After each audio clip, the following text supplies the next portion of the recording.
Oasis, obrolan seputar Islam. Hanya di Start 102,6 FM. Bekerja sama dengan program studi manajemen dakwah Stein Mandailing Natal.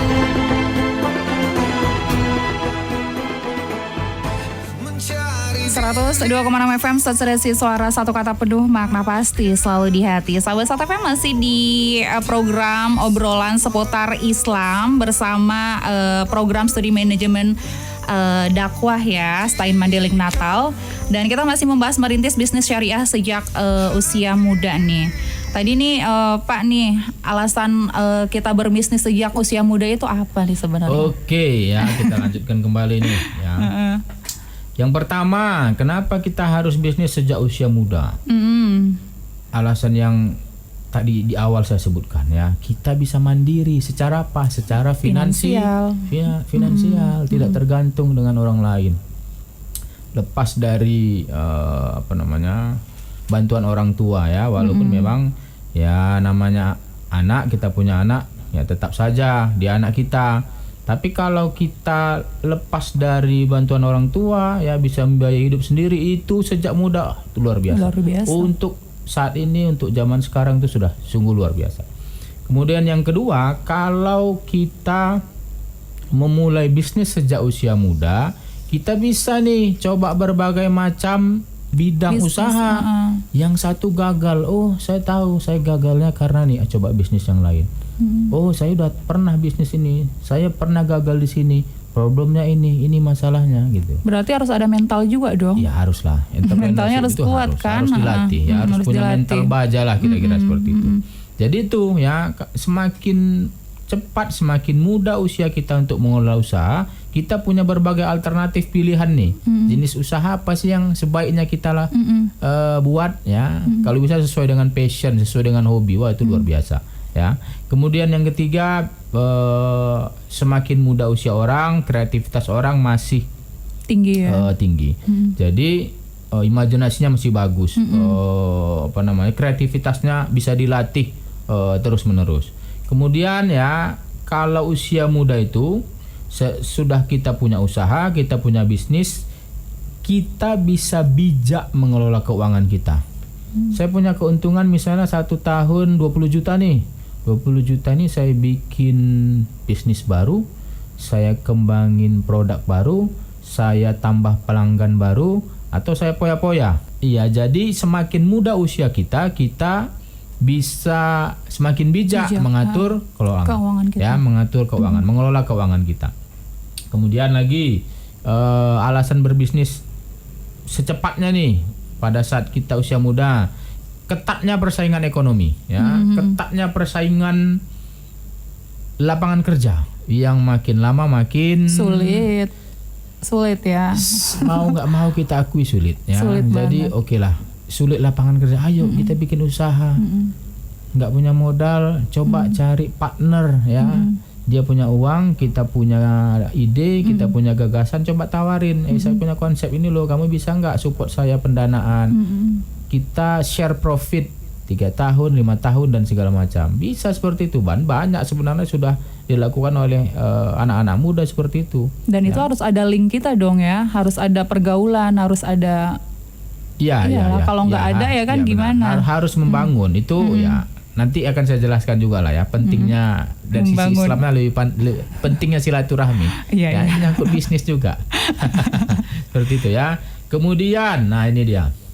Ya, saya ingin sampaikan juga ya, beberapa tokoh-tokoh pengusaha Indonesia yang memulai bisnisnya sejak usia muda ya. Yang pertama misalnya ada Ahmad Zaki. Nah, ini terkenal sekali nih orangnya. CEO-nya atau bos besarnya Bukalapak. Nah, dia mulai itu dari bisnis jual part komputer ya. Tapi sayangnya sekarang Bukalapak udah nggak ada lagi ya. Iya betul. Jadi sudah, tapi jadi pionir ya. Bukalapak itu mau nggak mau kan bisa kita bilang jadi pionirnya startup ya. Benar. Dalam hal e-commerce-nya consumer goods seperti itu.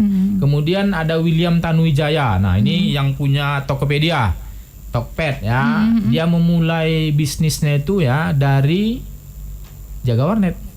Ya, dia bekerja itu sebagai penjaga warnet. Ya, mulai bisnis usia muda. belajar di warnet, dia serap informasi, dia update dengan internet ya, update dengan teknologi sampai bisa akhirnya membuka Tokopedia. Tuh yang kedua. Yang ketiga misalnya ya nih apa namanya? Ini jadi menteri nih sekarang siapa nih. yang nggak kenal ya Siapa kan? nggak kenal nih? Nadiem Makarim ya. Menteri Pendidikan dan Kebudayaan ya, CEO-nya Gojek. Memang kalau Nadiem ya Karena ayahnya juga kita apa namanya ya, tidak kita pungkiri bahwa Nadiem memang berlatar belakang orang yang berkecukupan. benar. Dia tamat dari luar negeri ya. Tapi bagaimanapun walaupun dia tamat dari luar negeri, dia berkecukupan gitu ya. Ya tetap saja naluri bisnisnya dia mulai dari usia muda gitu ya. Sampai akhirnya jadi menteri dan segala macam. Dia mulai salah satu menteri yang paling muda mungkin pada kabinet Pak Jokowi periode yang kedua ini kan. Kalau tidak salah ya, salah satu menteri yang apa namanya yang masih muda sekali sudah bisa jadi menteri, kira-kira seperti itu. Dan dia membuat perubahan banyak juga ya. Luar biasa ya, salah satunya kurikulum Merdeka Belajar. Iya, benar. Itu. Ya. Kemudian, nah ini jadi apa namanya salah satu favorit saya nih, idola saya ya, Pak Khairul Tanjung. Ya, kalau pemirsa pernah mendengar ya, Nama Khairul Tanjung. Khairul Tanjung itu Pemilik Transmedia. salah satu 10 besar ya, 45 itu pasti masuk 10 besar orang terkaya di Iya. Indonesia ya, versi majalah Forbes atau dan lain-lain lah. Dia mulai itu dari mana? Dia mulai dari fotokopi di kantin kampusnya. Dan Khairul Tanjung ini uniknya dia tidak berlatar belakang bisnis. Dia itu sarjana kedokteran gigi.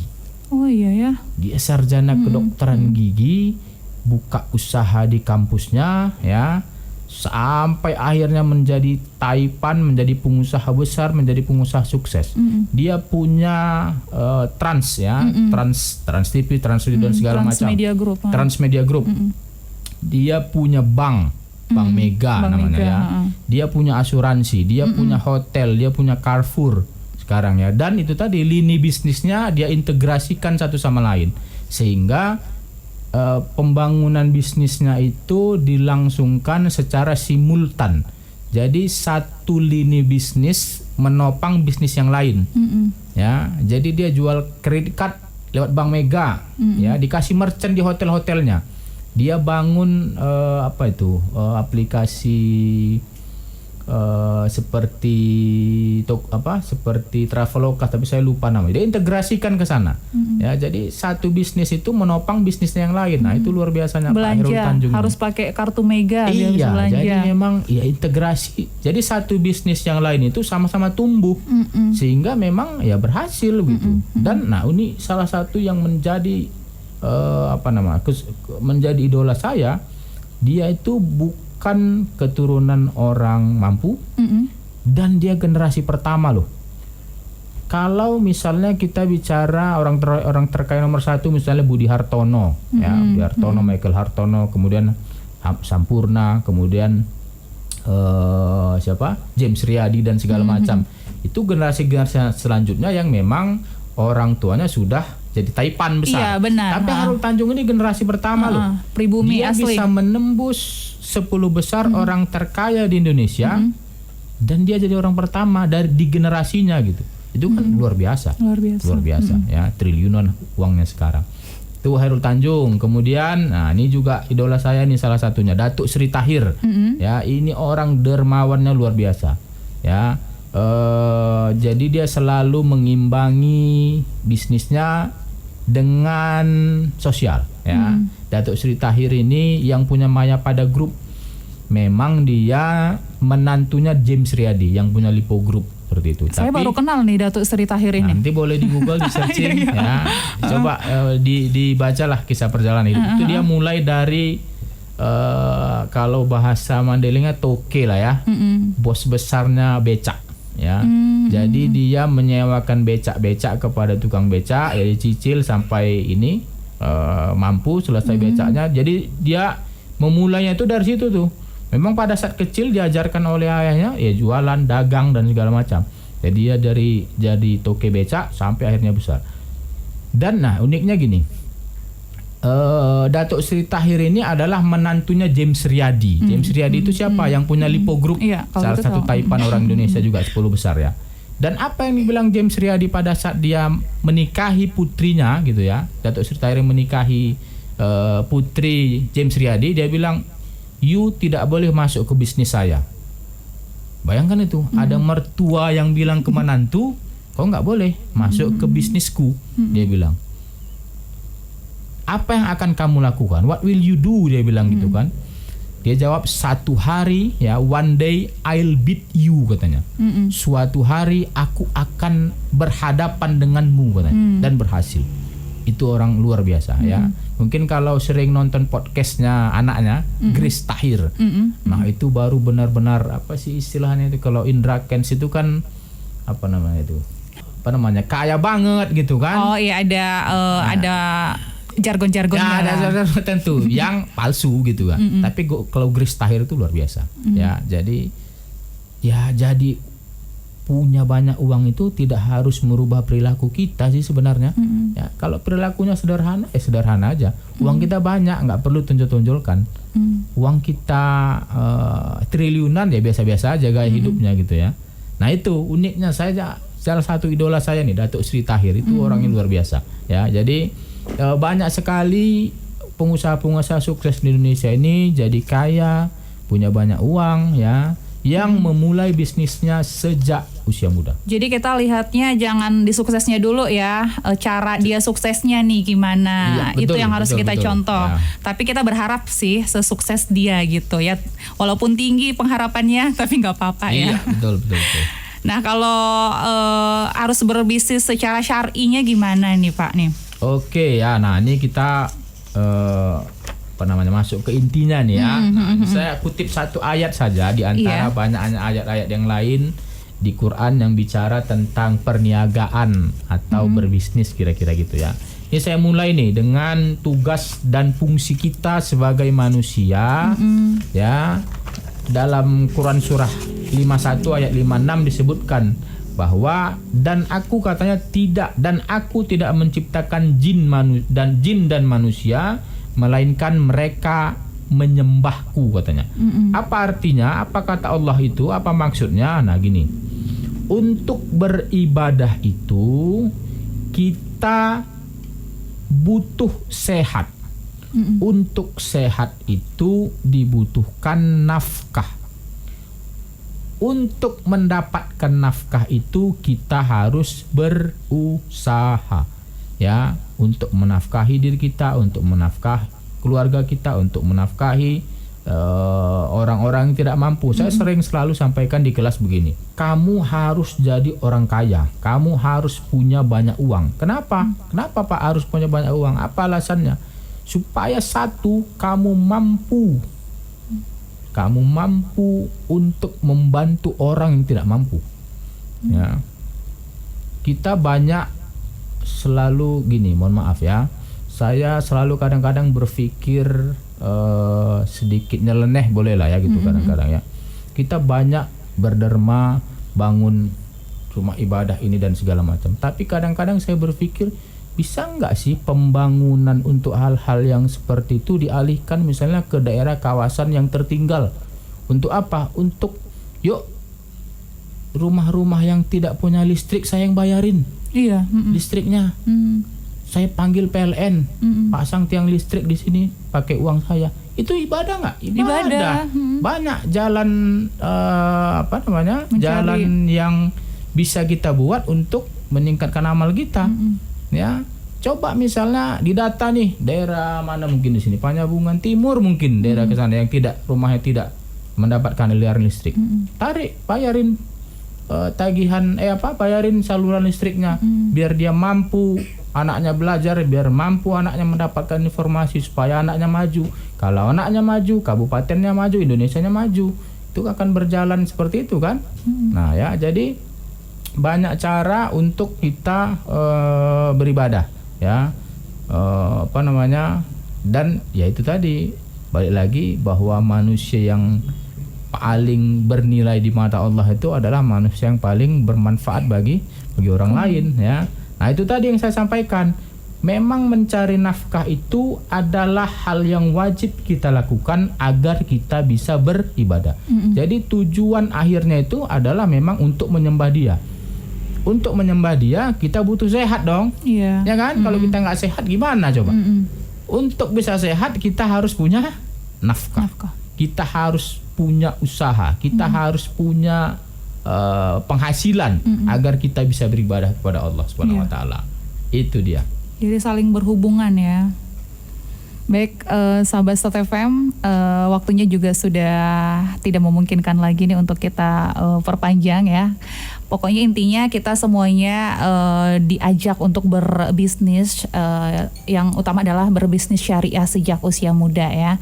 Nah, terima kasih nih Bapak sudah menyampaikan mengenai merintis bisnis syariah sejak usia muda. Dan terakhir nih apa nih Pak?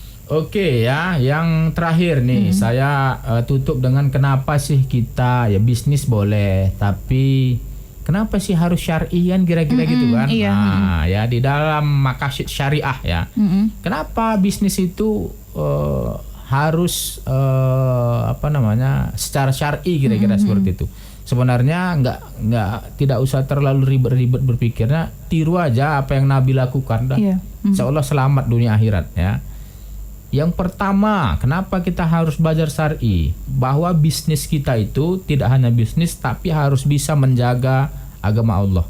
Ya, bisnis kita itu harus bisa menjaga jiwa kita. Bisnis itu harus bisa menjaga akal kita, harus bisa menjaga harta kita dan menjaga keturunan kita. Ya, jadi itu kenapa alasannya berbisnis harus syariah. Ya, bisnis kayak kalau kita Muslim ya, kalau bukan kita yang menolong agama Allah siapa lagi? Ya, banyak orang, mohon maaf ya, judi itu sering orang tidak peduli nih gini. Saya pokoknya kasih bisnis ilustrasi ya. Bisnis kotor itu. Saya kasih ilustrasi gini. Banyak orang judi itu haram. Oke, dia tahu haram. Ya, itu haram itu. Tapi mohon maaf, banyak nggak orang yang nabung di bank konvensional? Nah, orang nggak pernah sadar itu kadang-kadang. Itu haram nggak? Ya, riba nggak? Riba. Saya punya pengalaman 7 tahun sebagai karyawan bank ya. Jadi ya, salah satu yang membuat saya keluar dari bank konvensional ya itulah coba berhijrah, dan ternyata ya Allah ganti dengan Allah ganti dengan yang lebih baik, karena itu janji Allah itu kan, kalau kita makin dekat dengan Dia ya nikmat itu kan akan terus datang gitu. Yang penting kita mensyukuri, terus ikhtiar dengan cara yang lebih baik, ikuti apa yang Rasulullah lakukan, insyaallah kita semua selamat dunia akhirat. Saya pikir itu. Baik sahabat Stat FM, tentu sudah kebersamaan kita di hari ini di program obrolan seputar Islam Oasis bersama manajemen dakwah Stain Mandailing Natal. Terima kasih. Wassalamualaikum warahmatullahi wabarakatuh. Waalaikumsalam warahmatullahi wabarakatuh.